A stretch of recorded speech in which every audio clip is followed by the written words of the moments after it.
My ex wants to get drinks, she told me. Just to catch up. It'd be weird if you came. I just nodded. I told her I understood. And the second she walked out that door, I canceled the ring, I called off the venue, and I packed my bags. She came home smiling, asking how my night was. She had no idea she was walking into the end of her life as she knew it. If you believe in finding strength in the absolute worst moments, and the sharp clarity that comes from being disrespected, this is the story for you. Welcome to Inspiration Seeker. Before we get into this, do us a favor and hit that like button. It really helps the channel grow. Subscribe so you never miss a story, and drop a comment below. We want to know, have you ever had a moment of pure clarity where you just knew it was over? Let's get into it. I truly believed our life was perfect. I honestly did. My fiancé Jane and I, we were that couple. The ones friends pointed to. We had it all, or so I believed. We'd been together for 3 solid years, and engaged for the last 6 months. We were living in this high-rise apartment right in downtown Austin, the kind of place with floor-to-ceiling windows and a view that costs more than most people's mortgages. But we were building a life. We were successful, we were happy, and our future felt like a sure thing. We were deep in the trenches of wedding planning. I mean deep. Spreadsheets were open on our laptops 24/7. We had non-refundable deposits paid on a beautiful venue out in Hill Country. The caterer was booked. We'd spent an entire weekend just tasting miniature appetizers. The guest list was finalized, save for a few last-minute arguments about distant cousins. I was all in. 100%.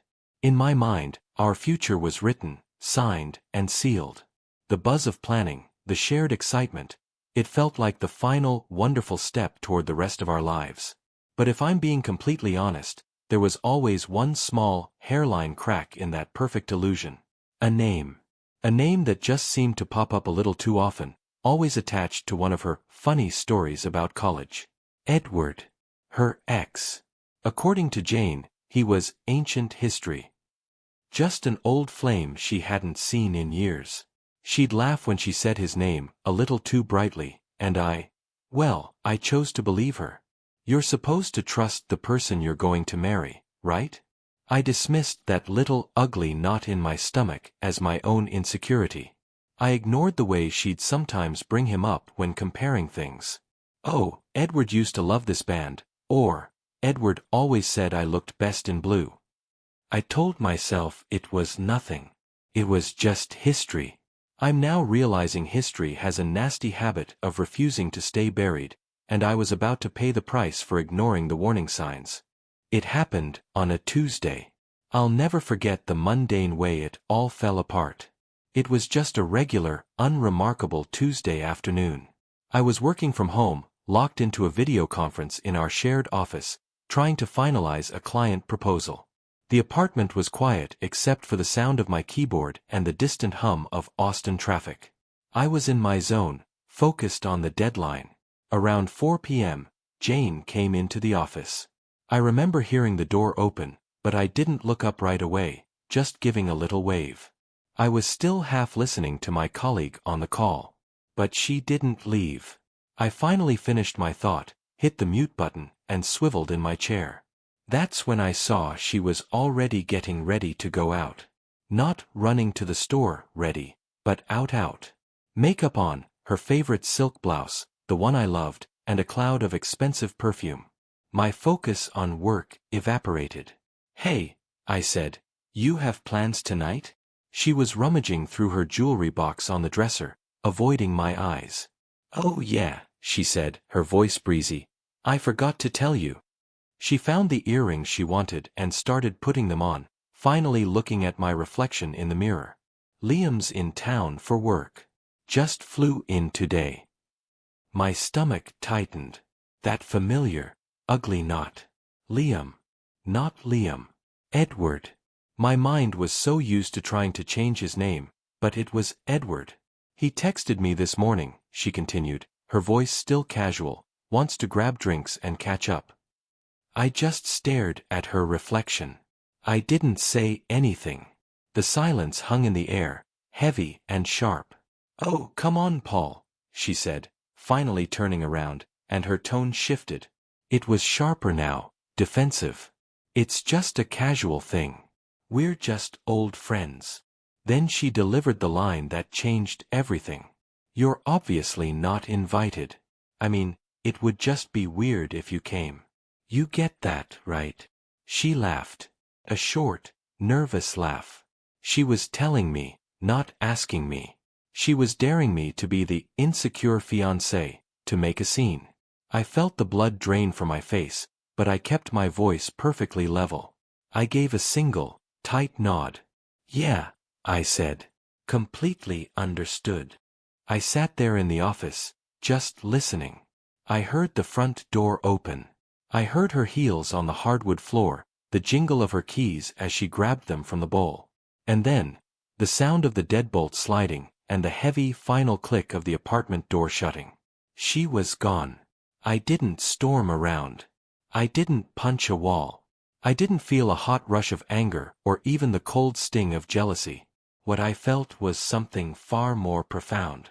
It was clarity. A sudden, sharp, ice-cold clarity. It was as if the world had been out of focus for 3 years, and in that instant, it all snapped into perfect, brutal alignment. I replayed her words. "It would just be weird if you came." It was the word weird that did it. I finally understood what it meant. It wouldn't be weird because of some awkward social dynamic. It would be weird because my very presence, as the man she was supposed to be building a life with, the man who had just put a ring on her finger, was an inconvenience. I was the inconvenient truth. My existence would spoil the fantasy, the little nostalgic bubble she so clearly wanted to be in with him. I wasn't her partner in that moment. I was an obstacle to her reunion. And with that one thought, all the other little red flags, all those ancient history stories about Edward, all the late-night texts she'd angle her phone away from, all the time she'd jokingly compared me to him, they all stopped being individual, dismissible moments. They became a pattern. A clear, undeniable pattern of disrespect. This wasn't an innocent catch-up. This was a choice. She had just chosen, coolly and casually, to prioritize a night of what-ifs, with her past over the security and respect of her future. She was testing a boundary, seeing how far she could push. And in that cold, quiet apartment, I decided, in that very instant, she'd just found it. The click of the door closing wasn't just her leaving. It was the sound of a switch flipping in my head. The engagement was over. The wedding was off. The future I'd been planning just 10 minutes ago, it all evaporated. It was gone. And I knew, with a certainty I had never felt before, exactly what I had to do next. I didn't waste a single second. I walked out of the office, past the living room we'd decorated together, and into the kitchen. I sat down at the cold, marble island, the centerpiece of our home. I didn't pour a drink. I didn't pace. I just took a deep breath, pulled my phone from my pocket, and opened my contacts. My first call was to the jeweler. It was a private, high-end place on Congress Avenue. I'd spent weeks there with a woman named Isabella, designing the perfect ring. She was a true artist. We'd picked the specific diamond, a flawless cushion cut, and she was setting it in a custom platinum band. It was supposed to be ready for its final fitting next week. I had already put down a $7,000 deposit on the $20,000 ring. I had the receipt saved in a wedding folder on my phone. I found Isabella's direct number. She picked up on the third ring, her voice as warm and professional as ever. "Paul, what a nice surprise. I was just looking at the final renders. It's stunning." My voice was perfectly calm. "Hi, Isabella. I'm sure it is. But I need you to stop production." There was a silence on the line. "Stop," she said, her voice cautious. "Is there a problem with the design? We can still make adjustments." "No, the design was perfect," I interrupted, keeping my voice even. "There's a problem with the relationship. It's over. I need to cancel the order." I heard her take a quiet breath. She was a professional, She'd probably heard this before, though I'm sure not often. Paul, she said gently, you know the $2,000 design and sourcing fee in the contract is non-refundable. I know, I said. I was looking at a framed photo of Jane and me on the counter, smiling at some winery. I felt nothing. Keep it. Keep the whole $7,000 deposit if you have to. Just cancel the ring. Of course, Paul. I'll send you the final cancellation paperwork. I'm very sorry to hear that. Thank you, Isabella. You were wonderful. I hung up the phone. I had just set $2,000 on fire. And I had never felt better. It wasn't a loss. It was the first installment on my new life. It was the price of admission back to my own self-respect. One call down. Several more to go. I hung up the phone with the jeweler and didn't even pause. My laptop was already open on the kitchen island. I clicked on the wedding folder on my desktop. It was all there, perfectly organized. Contracts, invoices, payment schedules. A meticulous, color-coded spreadsheet detailing the single biggest mistake of my life. First on the list, the venue. The Haven at Hill Country. It was our dream spot, and it had our biggest deposit. $15,000. Gone. I found the number for the events manager, a man named Mr. Harris. I made the call. Mr. Harris, hi, this is Paul, I said, my voice as steady as if I were ordering a pizza. I'm calling about our booking for October 14th. Ah, Paul. Yes. We were just about to call you regarding the final menu tasting. I'm afraid we won't be needing that, I interrupted, but kept my tone polite. I need to cancel the event. I heard him shuffle some papers. Cancel? Paul, we're only 5 months out. A postponement, perhaps? We can move the date. No, not a postponement, Mr. Harris. A cancellation. Well, he said, his voice now strictly business. You understand, of course, that your deposit is non-refundable. That's $15,000. I understand perfectly, I replied. That's fine. Please send the cancellation confirmation to my email. I hung up. $15,000. Vaporized. I felt nothing but relief. Next. I went back to the spreadsheet. I was a man on a mission, executing a controlled demolition.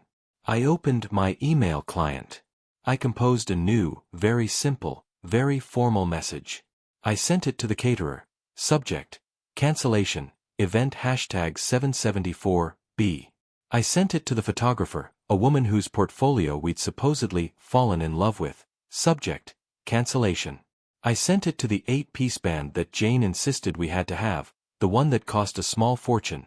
Subject: cancellation. Send. Send. Send. With every single click of the mouse, another tie was severed. Another chain broke and fell away. In the span of 90 minutes, I had completely liquidated the future Jane and I were supposed to have. The financial damage was staggering. But as I sat there, looking at the sent folder, I didn't feel poor. I felt free. I had just bought my life back. The financial demolition was complete. The 5-figure contracts were now just digital ash in my sent folder. But that was only the logistical part. Now, it was time for the personal, public-facing life we'd built. The illusion we'd curated for everyone to see. I was still sitting at the kitchen island, my laptop open. I clicked on a new browser tab, my fingers moving on autopilot. Facebook. The first thing that loaded was my own timeline, dominated by that photo. The professional engagement picture we'd taken out near Lake Travis. Us, smiling, golden hour sunlight, her hand held up just right, the ring I had literally just cancelled sparkling on her finger. The caption, which she had written, was, "I said yes to my best friend. I can't wait to be the future Mrs. Paul's last name." It had hundreds of likes. Comments from family and friends saying, "Congratulations," and "You two are perfect." It all felt like a sick joke. I went to my profile. I clicked Edit. I found the line, relationship status, engaged to Jane. I clicked the little pencil icon. The drop-down menu appeared. My cursor hovered for half a second before I clicked single. A little box popped up, as if it was a final safeguard. Are you sure you want to change your status? I've never been more sure of anything in my entire life. I clicked Save Changes. Next, the photos. I went to the engagement album. I untagged myself from every single image. The one of me on one knee. The one of us kissing, holding champagne glasses. The one of her crying, happy tears. Untag. Untag. Untag. I changed my main profile picture from the smiling us to a cold, neutral photo of the Austin skyline I'd taken from our apartment window weeks ago. An impersonal, empty view. My final move was clinical. I typed Edward, his last name, into the search bar. His profile popped up. I didn't click on it. I just hit the block button. Then, I went back to Jane's profile. I unfriended her. And then, I blocked her, too. This wasn't for public drama. I wasn't going to let this blow up in a comment war. I didn't want her to get a notification on her phone while she was still sitting at the bar with him. No. This was a clean, surgical cut. I wanted her to come home to the silence, to the absence. I wanted her to walk in, flush with her little secret, and have to see the truth on my face. The digital world was sterile. Now, for the physical one. With the digital and financial severing complete, I closed the laptop. The silence in the apartment was absolute. I stood up from the kitchen island and walked down the hallway to our bedroom. I flicked on the light. The room looked just as it had when I left it this morning. The bed was still unmade. Her perfume, the one she'd put on for him, still lingered in the air. I ignored it. I went to the large walk-in closet we shared and pulled my 2 large, hard-shell suitcases down from the top shelf. I didn't throw them.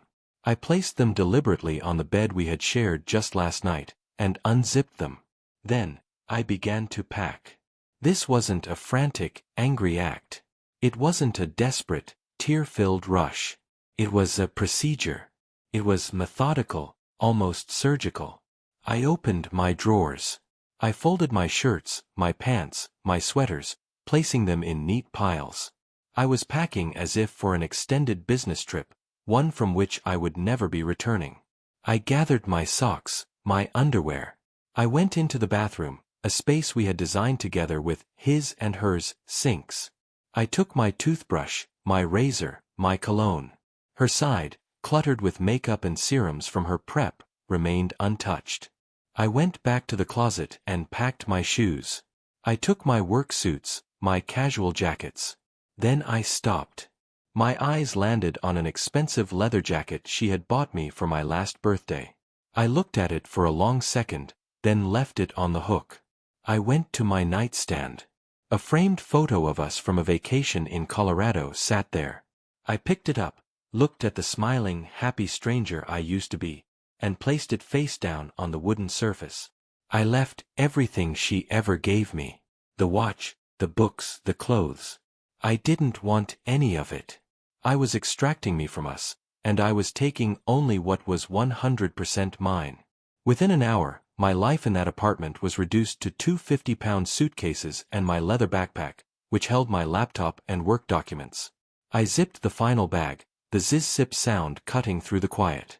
I rolled them out of the bedroom, down the hall, and placed them directly in front of the apartment door. They stood there, silent and final. A declaration in luggage. They would be the first thing she saw when she walked in. No, the second thing. The first would be me. I went to the living room, turned off all the lights, and sat down on the couch, the one that directly faced the door. And in the darkness, I waited. The minutes in the dark living room stretched into hours. 9 p.m. came and went. Then 10 p.m. The city lights of Austin, twinkling through the massive windows, were the only illumination in the room. I wasn't checking my phone. I wasn't pacing. I was just sitting on that couch, perfectly still, a silent sentinel in the tomb of our relationship. My resolve had set, hard and cold like concrete. The clock on the oven finally ticked past 11:30 p.m. when I heard it. The sound. A key scraping, fumbling for just a second at the lock. A clear sign she'd had a few drinks. The deadbolt slid back. The door swung open, flooding the dark entryway with the bright, sterile light from the apartment hallway. Jane stood there, silhouetted for a moment, looking down at her phone, a wide smile on her face. "Hey!" she chirped, finally looking up and stepping inside. She was beaming. Her cheeks were flushed, her eyes bright, and she looked happy. Genuinely, vibrantly happy. She was practically glowing. She fumbled for the light switch and flicked on the entryway lamp. The warm light hit the two large suitcases and the backpack I had placed directly in her path. And she didn't see them. I'm not kidding. She was so wrapped up in her own little world, so high on the fumes of her night, that she physically sidestepped my entire packed life without registering it. She walked right past the bags, tossed her keys into the ceramic bowl on the console, and started shrugging off her light jacket. "Paul!" she called out, her voice echoing into the dark living room. "You're still up? Gosh, I thought you'd be asleep by now." She finally turned, her eyes not yet adjusted to the darkness where I was sitting. She couldn't see my face, but I could see hers, still plastered with that oblivious, contented smile. She had just spent nearly 4 hours catching up with her ex-boyfriend, and she was walking into our home, where her fiancé had been waiting, looking like she'd just had the best night of her life. I didn't answer her. From the darkness of the couch, I just watched her. She stood there, still flushed from her night out, her mind clearly buzzing, still completely oblivious to the fact that her entire world was balanced on a knife's edge. "Paul? You scared me," she said again, with a nervous little laugh. She walked toward the main living room light. "Why are you sitting in the dark? It's creepy." She flicked the switch. The room flooded with bright, overhead light. And for the first time, she saw it all. She saw me, sitting there, not smiling, my face set. And her eyes, in the same instant, were drawn to the two large suitcases and the backpack, positioned like a barricade between the entryway and the living room. I didn't stand up. I didn't move. I just looked at her, at the genuine, uncomplicated happiness still fading from her face. And I asked the question, "How was it?" My voice was quiet. It wasn't angry. It wasn't sad. It was just empty. It was the calmest, coldest question I'd ever asked. For a second, her brain couldn't process the disconnect. The question, my tone, the bags, it was all a confusing mess. But she was still so full of her night, so eager to share, that her happiness won out. Her smile, which had faltered, came right back. "Oh," she gushed, taking a step toward me. It was really good, actually. I mean, better than I expected. We just talked for hours." She was unbuttoning her jacket now, the relief of her innocent night out making her giddy. "It was so great to just catch up. I was worried it would be awkward, you know? But it was just like old times. We still have so much in." Her voice trailed off. She'd been talking and walking at the same time, and now she had to stop, because the suitcases were literally blocking her path. Her words just died. The smile evaporated. Her hand, which was on her jacket, froze. It was like a statue. It was as if her brain finally, put all the pieces together. My silence, my sitting in the dark, the question, the bags. "Paul," she said, and her voice was a completely different sound. It was thin. It was sharp. What is that?" she asked, pointing at the bags as if she'd never seen luggage before. "Why are you packed?" Her eyes darted around, panicked, searching for a different explanation. Are you going on a trip? You didn't tell me you were going on a trip." I finally stood up from the couch. The motion was slow, deliberate. I grabbed my backpack from the cushion, the one holding my laptop and my chargers, my entire professional life, and slung it over one shoulder. She was still staring, her brain trying to catch up, her mouth half open. Paul, you're scaring me, she stammered. Stop this. You're overreacting. I looked her dead in the eye. My voice was flat, devoid of any emotion. Because we're done, Jane. I said it. The words hung in the air, final and absolute. Effective immediately. Her face crumpled. The confusion vanished, replaced instantly by a flash of panicked, defensive anger. What? She shrieked, her voice suddenly high and ugly. Done? Are you kidding me? You're ending our engagement. Because I went for drinks. She took a step toward me, her hands clenched. My God, Paul, I knew you were insecure, but this is insane. I told you it was no big deal. No big deal. I repeated her own words back to her, and my voice was ice. I didn't raise it. I didn't need to. You're right. It wasn't a big deal. To you. I started walking toward the door, forcing her to step back, to get out of my way. And that, I said, is the entire problem. You didn't ask me, Jane. You told me. You told your fiancé that his presence, his very existence, would be weird while you met up with your ex. You were so excited to catch up with your past that you didn't give a damn about your future. You made your choice before you even left this apartment. Now I'm making mine. I was at the door. I grabbed the handles of my 2 suitcases. Paul, wait, she whispered, the anger suddenly gone, replaced by a dawning, sickening horror. She finally understood. She realized I wasn't bluffing. This wasn't a fight. This was a verdict. Paul, please, don't do this. I didn't turn around.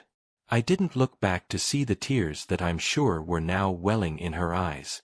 I didn't want to. I opened the door.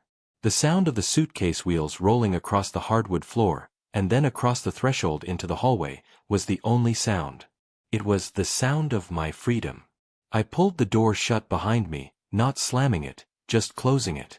The click of the latch was the last sound of my old life. I left her standing there, alone, in the middle of the life we built, with a cancelled ring, a cancelled wedding, and a future that just evaporated. And I never, ever looked back. So, what happened after I walked out that door, pulling my life behind me in 2 suitcases? I went to a hotel. I checked in, paid for a week, and walked into a quiet, sterile, impersonal room. And for the first time in 3 years, I felt like I could actually breathe. Of course, my phone immediately blew up. It was a digital siege.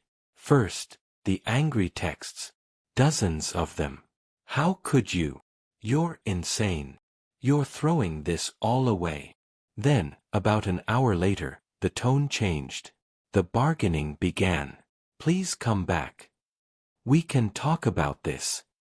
It was a mistake, I'm sorry, okay? And finally, in the early hours of the morning, came the flood of voicemails. Tears. Sobbing. I don't know what I'll do without you. I love you. Don't do this to us. But the one thing I never got, not in any text, not in any voicemail, were the words, I'm sorry for disrespecting you. She was sorry she got caught. She was sorry there were consequences. She wasn't sorry for the act itself. And that confirmed everything. I never spoke to her directly again. I used a lawyer to get my name off the apartment lease.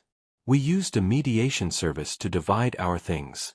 I let her keep everything, the furniture, the art, the shared life. I just wanted out. It took about 6 months for the financial sting of the lost deposits to wear off, but the feeling of self-respect? That returned instantly. I live in a different city now. It's quieter. And my life is built on a foundation of my own making, one where weird is reserved for things that are actually strange, not as an excuse to disrespect the person you claim to love. It was a costly lesson, but the peace I have now, that's priceless. And that brings us to the end of this story. Thank you for listening. This wasn't just about a breakup. It was about a moment of clarity. It's about understanding that your self-worth is not up for negotiation. Sometimes the most powerful, inspirational act is the act of walking away. We asked you at the beginning, and we want to know, when did you have that moment of pure clarity? That click where you knew, without a doubt, that things had to change? Leave your story in the comments below. We read them all, and your story might just be the inspiration someone else needs to see today. If this story resonated with you, please help our community grow by hitting that like button. And if you haven't already, subscribe to Inspiration Seeker and hit the bell so you never miss a new story. Until next time, know your worth.